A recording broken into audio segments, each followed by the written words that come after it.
I'm your host, Peter Komendowski, and welcome to Surviving Bad, where we explore stories of survival, hope, and inspiration. Today we're talking about cannabis and the opioid connection with Dr. Ken Finn. He is editor of Cannabis in Medicine, an evidence-based approach, and on the board of directors of the highly respected International Academy on the Science and Impacts of Cannabis. Now, lost in much of the talk about marijuana these days is the science, the evidence, which is so important to understanding the risks and benefits. Dr. Finn represents an important force on behalf of all Americans, doctors educating on marijuana. Let's meet our guest, Dr. Finn. Dr. Finn, welcome to the show. Thank you for being here, and tell us a little bit about yourself so our guests get to know you. Well, thank you, Peter, for having me. I do appreciate it. I mean, this was not a career choice of mine to be an expert in marijuana, but I've been practicing pain medicine in Colorado Springs since 1994. I am board certified in physical medicine and rehabilitation, pain medicine, and pain management. I'm actually currently the president-elect of the American Board of Pain Medicine, and I've served on their exam council for 20 years. I've served on our Colorado Governor's Task Force on Amendment 64, which legalized marijuana for recreational use, and served on the Consumer Safety and Social Issues Work Group. I also served 4 years on Colorado's Medical Marijuana Scientific Advisory Council, and I do a lot of public speaking on this. I testified to the Canadian Senate on their marijuana bill. I speak internationally on the health impacts of marijuana.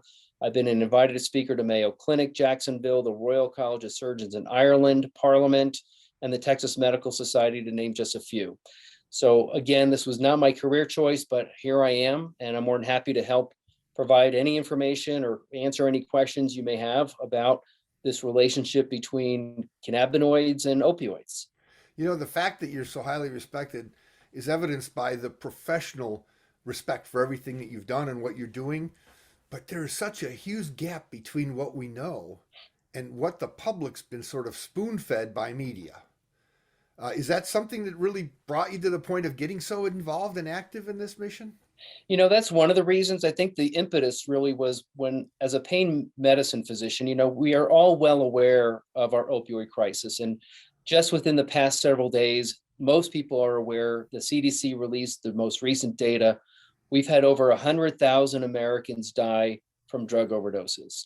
So as a pain doctor, that really bothers me because, I'm kind of a hybrid physician where, people perceive pain management as just prescribing medications. And that's not what we are really about. We're trying to help people with pain and suffering and try to get them off of their opioids and live better, healthy, quality lives, improved function, et cetera.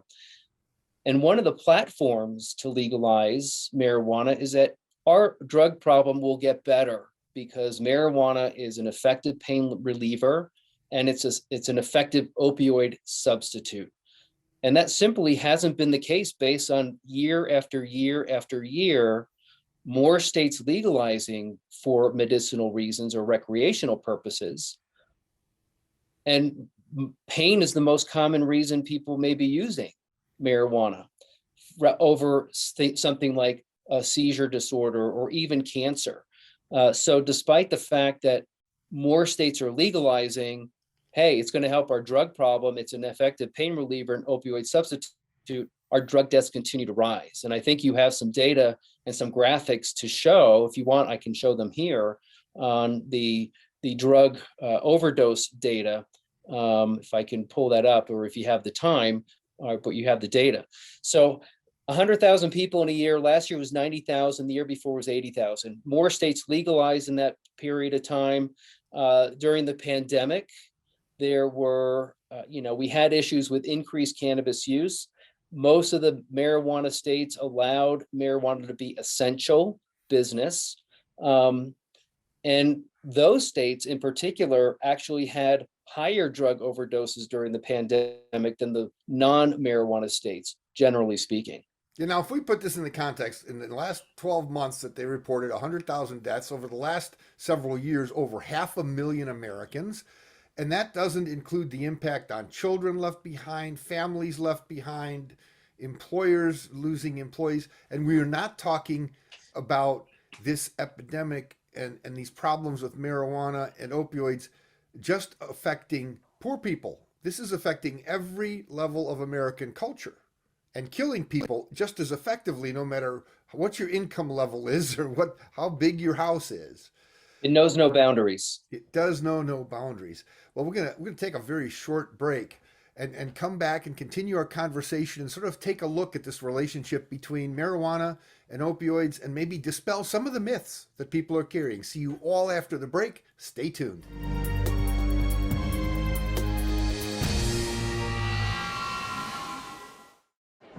The black truck?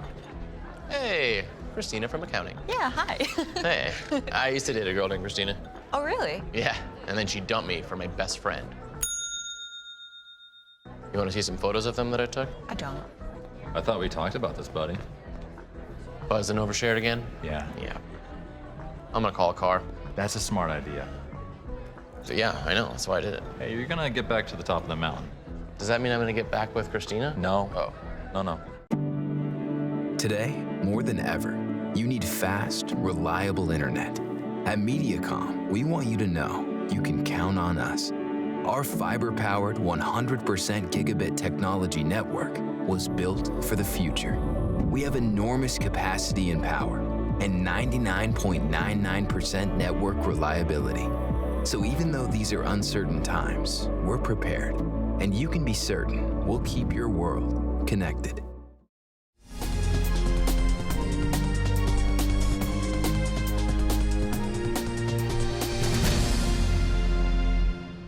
Welcome back to Surviving Bad. I'm your host, Peter Komendowski, and we're talking about marijuana, something very much in the news where sadly there's more misinformation than facts.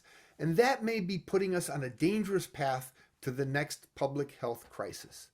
Dr. Finn, what do you think are the biggest misconceptions about marijuana? Well, one of them, from my perspective as a pain physician, is that it's an opioid substitute and it's an effective pain reliever. And I'm just going to show an example in Colorado. We've had medical marijuana since 2001.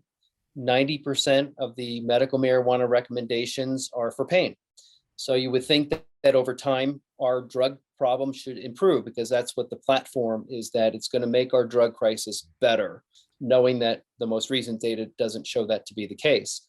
So this is kind of a graphic of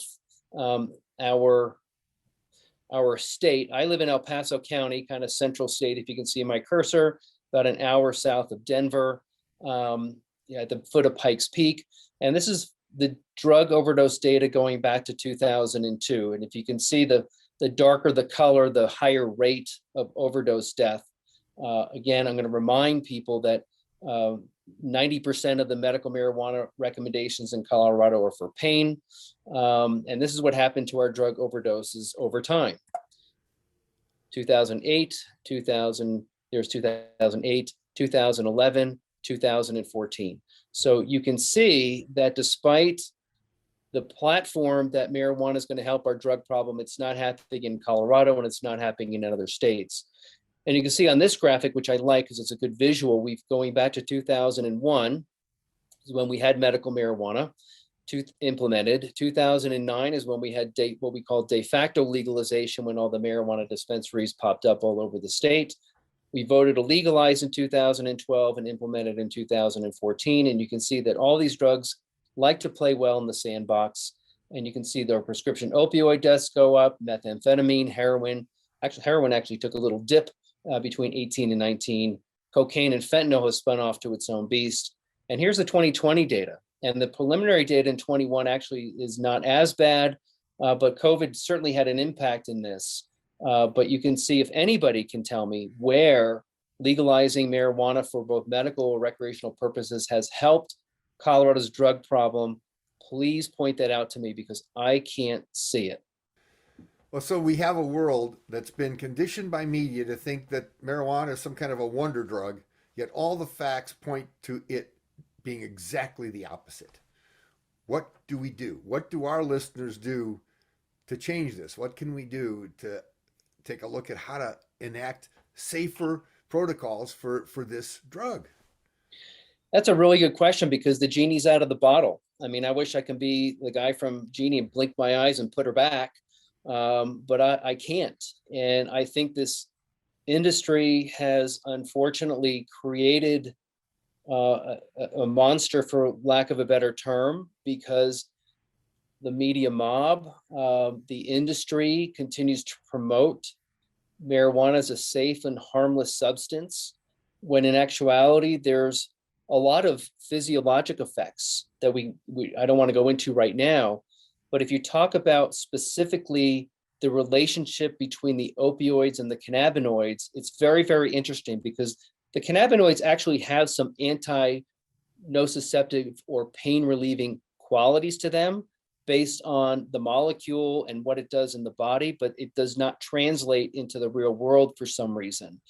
And it's interesting because the opioid receptor and the cannabinoid receptor come from the same family of receptors. When they're both activated, they work very similarly, and they modulate things in the body called neurotransmitters very similarly. They co-localize on the pain nerve fibers and nerve endings, so they're like best buddies. And so they should work. It should work. If you look at the basic science, it should be a good pain reliever, because it works kind of like opioids do. But in actuality, and in a real world situation, it hasn't lived up to its promise. And based on the CDC data with the drug overdoses, that's clearly the case, with most of the states in the US allowing for medical use with the number one diagnosis for pain. So that just hasn't occurred. So what do you do about it? Well, you need to educate your communities about the dangers and harms. I mean, the risk of in pregnancy and lactation and developing brains. You got to talk about the risk of heart attack. I mean, there was a recent paper just this week about young adults that are higher risk for developing atrial fibrillation, which is very uncommon in a 40-year-old. The risk of heart attack, stroke, sudden death, arrhythmias, based on the American Heart Association paper that came out in August of last year. Pulmonary, I would remind people, we were in the middle of a vaping epidemic before COVID hit, where most of the people that were dying were either vitamin E acetate or THC, most of which from illicit markets, but some from regulated markets. You know, we don't have time to get into the discussion of that the black market is alive and well, particularly in legal marijuana states. But I think it's a public health and safety concern. And if you were to identify the ones that are paramount, are opioid deaths, adolescent use and addiction and treatment, impaired driving fatalities, and taxing our already strained healthcare system. I think those are very, very important points. And I also just can't help but feel my hair stand up on end when you talk about the effect on an unborn fetus when young women are using marijuana. Now we're going to take a short break, and we come back. We're going to take a look at this slippery slope and of this risky business called marijuana, and maybe highlight some of the important risk factors that people should take away for the developing brain, in pregnancy, and in other places where we're seeing opioids being inordinately affected by marijuana use, where we're seeing this poly drug use. So we'll see you all after the break. Stay tuned. You don't want to miss this.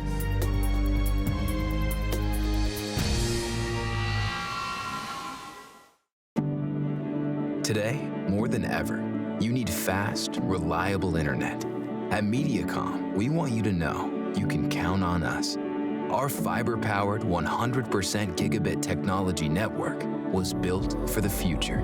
We have enormous capacity and power, and 99.99% network reliability.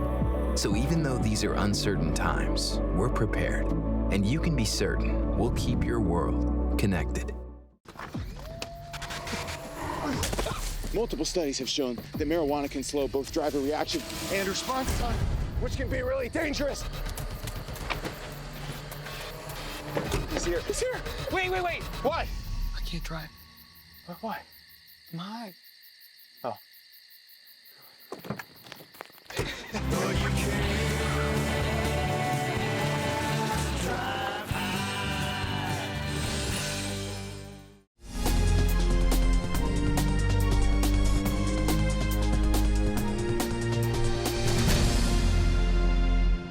Welcome back to Surviving Bad. We're talking with Dr. Ken Finn about marijuana, the risk factors, and really sort of an overview of what the world is like when it comes to the dissonance, the fact that the public has been fed one thing, and on the medical side, it's a completely different mission.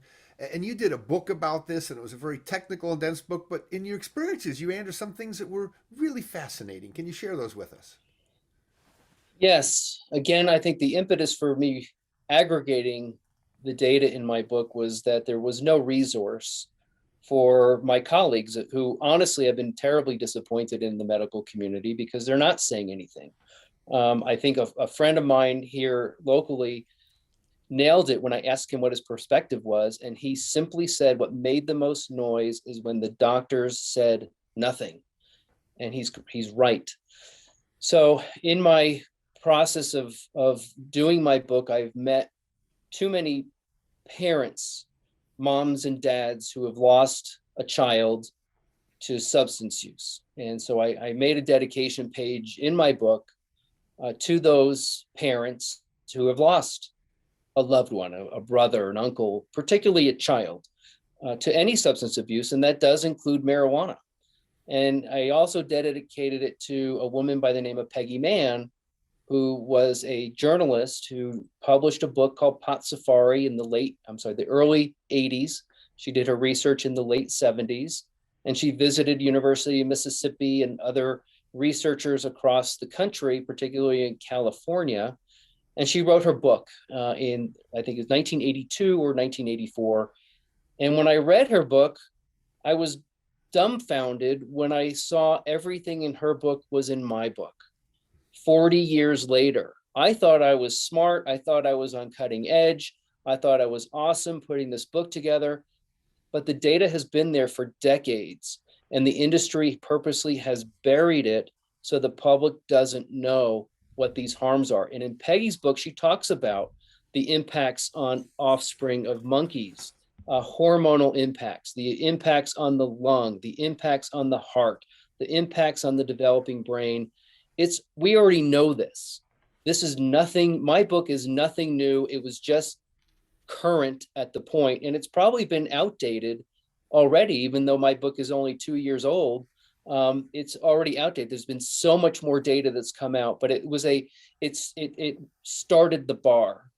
And I think Peggy's book was the bar before. I hope that I elevated that bar in education, and I'm hoping that somebody will come along after me and raise that bar even higher to educate our communities that this is not just a harmless, safe, herbal plant that doesn't cause any harm. You know, you had said something off camera that really struck me, that if marijuana was put to the same scrutiny as any other drug on the face of the earth, it would have been pulled off the market. Absolutely. Absolutely. That's why they've circumvented it. And it's not a medicine, it's a wellness product. It's a hemp product, which some of the hemp products are loaded with these other cannabinoids like Delta 8 THC, which is weed light, but no guardrails on protecting adolescents from accessing it, no ceiling on quantity in these hemp products with Delta 8. And then you have the Delta O, or the acetate or the THCO, which is the acetate of the THC, which is much stronger than Delta 9 THC and was actually weaponized by the US military in the 1940s because it incapacitates people. Now, we've also seen increased amounts of fatalities in car accidents that are showing high levels of THC. In some cases, it's even higher among some groups than alcohol-related deaths. We're seeing increased opioid overdoses of people that are using marijuana.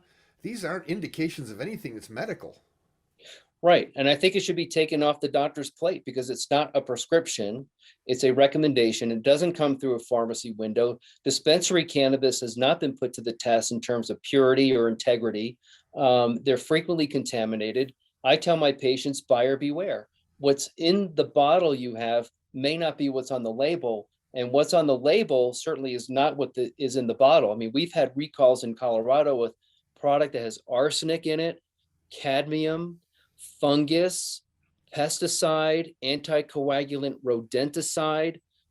These are all poisons. And now, rodenticide, those are poisons you feed rodents. Those are the the poisons you feed rodents, and they are found on medical marijuana and recreational marijuana with very lax, inconsistent testing. And to me, it's basically human experimentation at its fullest, because people buy stuff and the recall happens 2 months later. That product has already been consumed. That might have, oh, hey, we have twice as much level of arsenic and heavy metals in that product that you smoked 3 months ago. Well, how healthy is that? This is a great time to take a break. Thank you, Dr. Finn. And after a short break, we'd like to invite you to share some final comments and information that people watching need to know to safely navigate the world of marijuana today. Stay tuned. You don't want to miss this.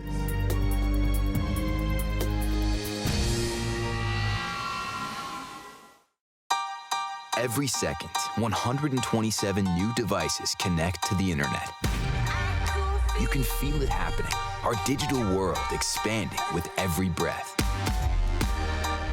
We're entering a whole new era of connectivity, and MediaCom will be ready to power it with one of the nation's first 10G platforms.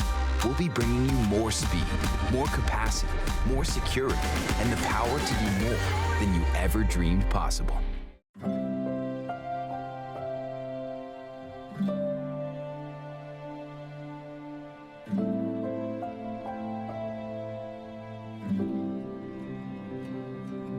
Whether it's advice on managing your anxiety or tools to help you stay grounded, Coping-19 provides a range of resources and self-care tips to help you cope with this pandemic.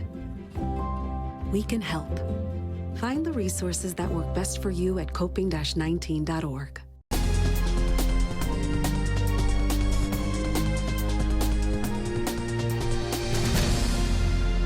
Today on Surviving Bad, we're talking about cannabis, opioids, marijuana, information overload, and the outright confusion that has made it hard to know whom to trust. Let's hear what lessons Dr. Finn has to share with us. Dr. Finn, give us some guiding lights, some points that can really help people navigate this world where, when they do think about encountering marijuana in some way. Well, I think the primary response I have to that is buyer beware. These products are poorly tested, poorly regulated, frequently contaminated. And I tell my patients, be careful what you get, because you may not be ingesting or smoking, or however delivery system you have, what's on the label may not be what you're getting. The big concern I have is monitoring health outcomes. A lot of states don't monitor what's happening in the community. They don't publicize it. For example, most people don't understand or realize that marijuana is the most prevalent substance found in completed teen suicide in Colorado. And interestingly, that data point shifted. It used to be alcohol, but it strongly correlates with legalization in 2012, where alcohol became second seat to substances found in dead children in Colorado that commit suicide. In Texas, as an example, the number one substance found in a child neglect or abuse fatality is marijuana, way more than any other substance. You would think other substances would be worse, like amphetamine or heroin or cocaine. But marijuana is by far the number one substance found in the state of Texas for a dead child from abuse or neglect. So I think public health and safety data needs to start now. You need to start recording it. A lot of states don't even test toxicology on completed suicides, let alone in adolescents or adults. So you need to look at this, because marijuana tends to be a very common denominator in many things that you didn't think was going to happen. I mean, our emergency departments are being filled with cannabinoid hyperemesis patients, and patients die from that. You can die from hyperemesis related to cannabis. So don't let anybody ever say that marijuana never killed anybody, because that is a complete lie. It is false. You monitor driving fatality data with toxicology. You monitor healthcare costs related to marijuana. You structure better coding in the hospital system. Monitor suicide data. Monitor addiction treatment. A lot of the surveys are out there. They survey the kids in school, but the kids that are struggling with marijuana problems or other drug problems aren't in school to take a survey. As an example, there's one hospital adolescent substance use treatment center by Dr. Thurstone in Denver, Colorado, associated with the university. I always touch base with him because I always have a hard time swallowing the number he gives me. But 97% of the children, the adolescents in his facility, are there for cannabis use disorder, not alcohol or heroin or meth or cocaine or other substances. It's cannabis use disorder. Marijuana is addictive. Just like big tobacco, where they said tobacco isn't addictive, we know that came out as a complete lie. The industry is saying the same thing, that it's not addictive, and that is a complete lie. So I think it's really a matter of monitoring public health and safety over time, educating consumers on buyer beware, strict and tight guidelines on testing and regulation, because I think product integrity is very important. And like I mentioned earlier, Oregon and other states know that the products that people are consuming aren't necessarily safe for human consumption. You know, it's just absolutely ironic that the discussion that marijuana is not a gateway drug became such an obsession with everybody that it doesn't even matter if it is or not, because as a standalone drug, it is having tremendously negative effects on people, especially youth. And elderly. I'm knocking on the door myself. I mean, by definition, an elderly person is 65 years or older, and then you have the late elderly, 75 years or older. You already have a population that is underrepresented in the medical literature. They already may have trouble with memory, cognition, and balance, and then you're going to give them a substance that impairs memory, cognition, and balance. They're already on a laundry list of drugs, and I can tell you CBD alone has over 520 drug interactions. So you're talking about drug interactions in a very vulnerable population.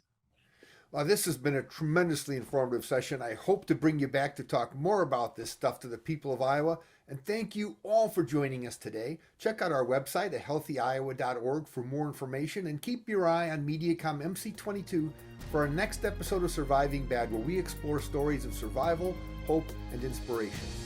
On MediaCom MC22, your local programming leader.